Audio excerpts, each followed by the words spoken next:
Hacia finales del siglo XIX, vivía en Gerona, capital de la provincia del mismo nombre, ubicado al norte de Cataluña, España y frontera con Francia, un empresario de apellidos Dalmau Soler, quien, cuando falleció, dejó toda su fortuna por herencia a su primogénito, según la costumbre ancestral de aquella sociedad. Ante esta situación, desprovisto de recursos económicos que le permita emprender en la vida, decidieron trasladarse a Barcelona. Allá lograron crear una pequeña fortuna con ese dinero. Francisco Dalmau decidió trasladarse a Sudamérica. Resulta que hay dos hermanos, Dalmau, Antonio y Francisco Dalmau, que vienen desde Europa, emigran desde España hacia el sur del continente, hacia la Argentina. Luego vienen acá al Ecuador. Al poco tiempo llegó desde España su hermano menor Antonio. Entre los dos decidieron instalar su propia empresa textil por el año 1910. Empezó así la dura tarea. Primero montaron la industria algodonera en la ciudad de Ambato, fábrica monumental para esa época. Parece ser que paralelamente instalaron en Riobamba la fábrica El Prado. En 1913 establecieron la fábrica La Joya en la ciudad de Otavalo. Claro, gente emprendedora, gente que tenía un poco de recursos económicos, y construyen aquí dos fábricas. La fábrica textil Imbabura en Anra de Marín, que en ese entonces no se llamaba Anra de Marín, sino Caserío de Lourdes, era un caserío realmente. Y otra en Ambato, que se llama la Industrial Algodonera. Dos empresas que se convierten en un referente a nivel no solo nacional, sino latinoamericano, por la cantidad y calidad de producción en telas de hilos.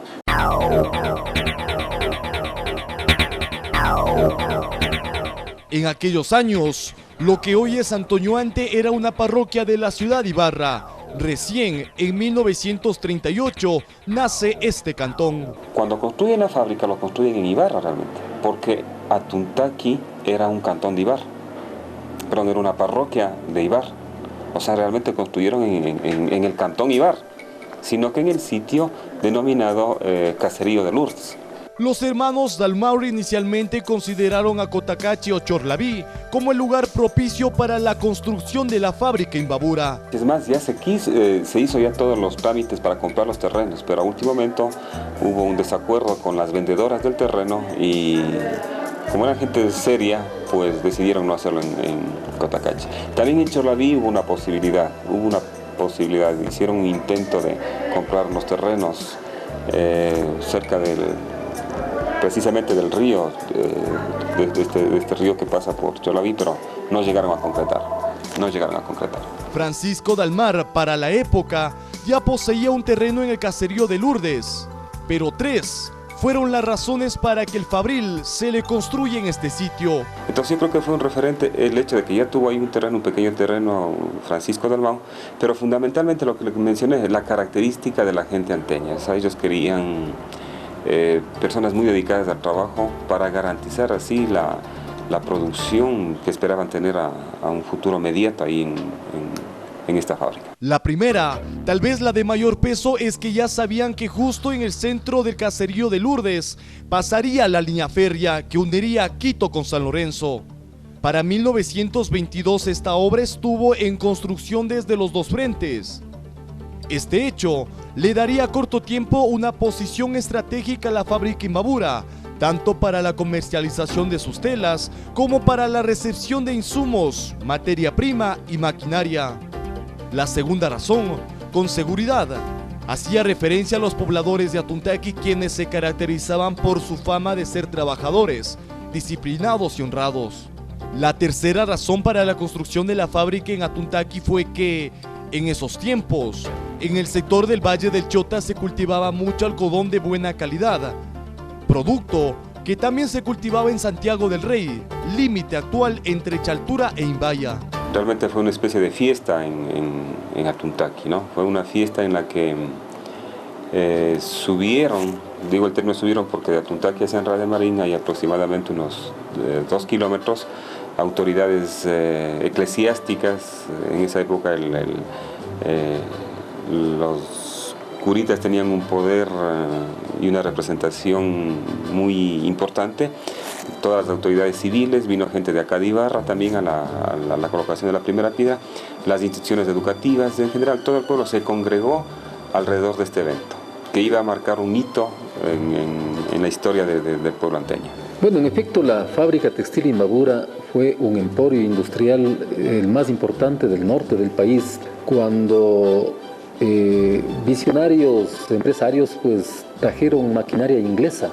El martes 6 de mayo de 1924 se realizó la colocación y bendición de la primera piedra para la construcción de lo que posteriormente sería el icono textil más grande de la provincia de Los Lagos.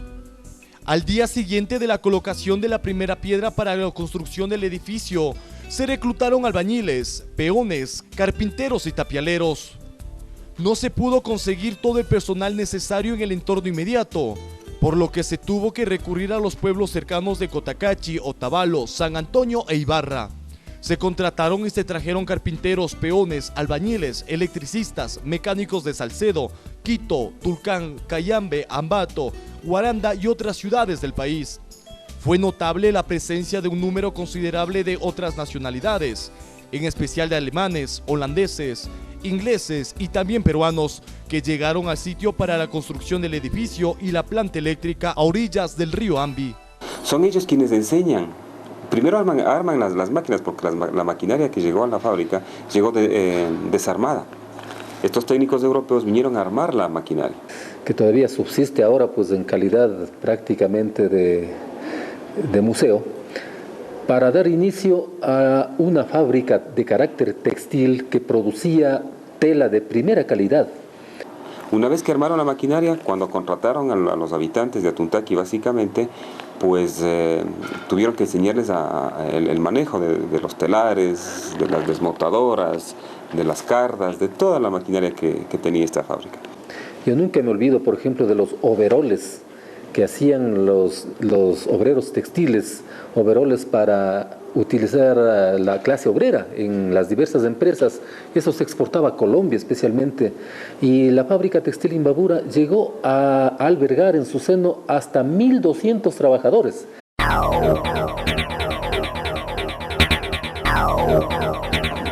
Nunca, porque siempre había algo que aumentar. O sea, tampoco se hizo de una sola toda la infraestructura que existe ahora. Entonces, la macroestructura, de hecho, duró aproximadamente 1 año y medio, la construcción, aproximadamente 1 año y medio. Pero con el devenir de los tiempos se iba aumentando ciertas... anexos. Exacto, ciertas construcciones que servían para diferentes funciones.